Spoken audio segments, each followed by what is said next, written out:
नवरात्रि यानी कि नवरात्रि। आज हम बात करेंगे 9 नंबर की इंपॉर्टेंस क्या होती है। 9 नंबर बहुत इंपॉर्टेंट होता है। क्यों होता है? चाहे वो किसी भी फॉर्म में आ रहा है हमारी लाइफ में, सबसे पहले 9 प्लैनेट्स ही हैं, 9 ही ग्रह हैं, 9 ही देवियां हैं, 9 ही रस हैं हमारी लाइफ में। आपने देखा होगा जब भी हम ये चीज़ें करते हैं तो 9 देवी की पूजा करते हैं, नवरात्रि होती है। इसके साथ साथ 9 मंथ, तो सबसे इंपॉर्टेंट चीज़ है वो कि 9 मंथ बच्चा एक पेट में रहता है। 9 मंथ के बाद ही वो कंप्लीट होता है, फिर उसकी नई जर्नी स्टार्ट होती है। यानी कि 9 नंबर जो है वो है कंप्लीट होने का, कंप्लीट यानी कि सब कुछ कंप्लीट हो गया, एक नई जर्नी स्टार्ट होगी।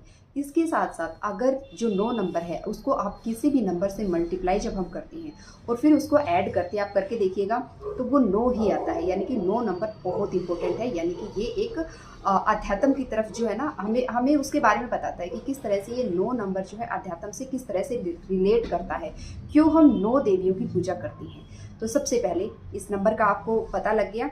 अब बारी आती है कि अगर आपका कोई भी काम, जो आप काम करना चाहते हो, इतने टाइम से कोई काम कर रहे थे वो कंप्लीट नहीं हो रहा है, तो इन 9 डेज में आप उसे कंप्लीट कर सकते हैं और एक नई जर्नी की शुरुआत कर सकते हैं। होता है ना, बहुत बार हम कभी सोचते हैं ये करेंगे, ये खत्म होगा, नहीं हो रहा है, फिर होता है। तो करना क्या है? सबसे पहले इन 9 डेज में आप फेथ रखिए। फेथ बहुत इंपॉर्टेंट है। बहुत से लोग सिर्फ एक्सपेरिमेंट के लिए चीज़ें करते हैं, एक्सपेरिमेंट नहीं, फेथ होना चाहिए।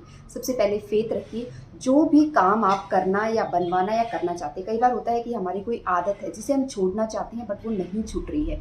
कई बार होता है हम कंफ्यूज होते हैं कि मैं ये काम करूं या ना करूं, मैं ये करूं या ये करूं, कहाँ मुझे, मेरे लिए क्या सही है।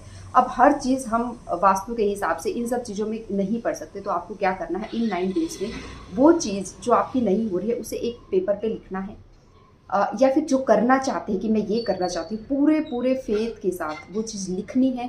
लिख के उसके बाद आपके घर में जो भी पौधा है, हर घर में पौधा होता है, या आपके घर में जो भी पौधा है उस पौधे की मिट्टी में उसको गाड़ दीजिए। यानी कि आपने वो माँ को, और माँ को याद करते हुए, उस नवरात्रों में जो आप पूजा करते हैं उस टाइम पे ये भाव रखते हुए, माँ को याद करते हुए, पूरे समर्पण के साथ जब आप ये काम करेंगे, मैं कहती हूँ 100% आपका काम बनेगा। क्यों बनेगा?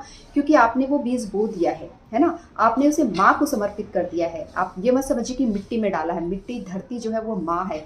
ये तो अलग अलग रूप जो है 9 आते हैं हमें एक लेसन सिखाने के लिए और हमें बताने के लिए कि कौन सी चीज़ किस तरह से होनी चाहिए और कौन सी माता हमें क्या सिखाती है।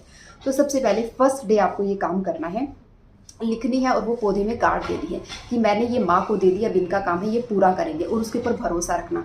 मैं कहती हूँ विद इन 9 डेज में आपकी ये चीज़ होगी, चाहे वो नया काम स्टार्ट होना है, चाहे आप कोई आदत छोड़ना चाहते हैं। प्लीज़ इस नवरात्रि ये करके देखिए।